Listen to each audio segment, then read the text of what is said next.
Well, for decades, mining towns in Australia have been at the mercy of the industry's boom or bust cycle. In Queensland, the Bowen Basin is feeling the full force of a massive coal mining downturn that's reverberating through the economy. Projects worth billions of dollars have been cancelled as the price of coking coal tanks. Marlena Wapp reports from the North Queensland town of Mackay. It's a town built on sugar, the reef, and for the past few decades, coal.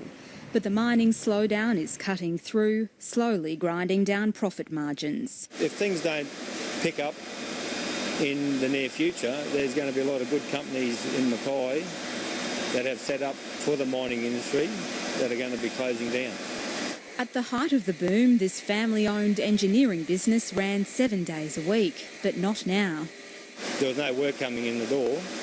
So no work coming in the door, that means we can't pay our guys to do the work because there's no work here to do. At the end of the day, you've got to let people go. Even the big players are not immune to crashing coal prices. Leading mining services company Mastermind Group has shed 400 jobs in the past year. It's all part of getting costs back to where we need to get them to be able to have a sustainable industry moving forward. The big mines are scaling back. In all, $50 billion worth of coal projects have now been put on hold. That equates to 7,000 job cuts in Queensland alone, with many more across the country. The ventures that are going ahead will find it tough to raise investment capital. Well, there's no getting around the fact that this is probably the most difficult conditions for the coal industry in at least 10 years. Industry says Mackay's experience is a national trend, not helped by the federal government's carbon tax. It's death by 1,000 cuts, really, with the carbon pricing scheme. Each year it gets more severe.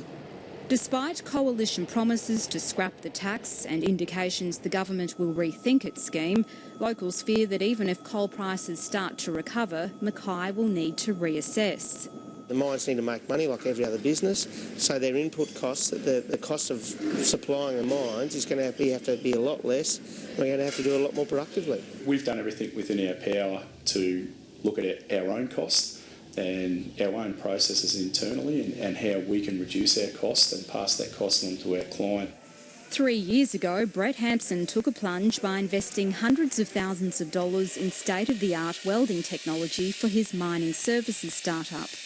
If we can put ourselves into a position to get through these next 6 months, I think we'll be fairly well positioned for the next upturn.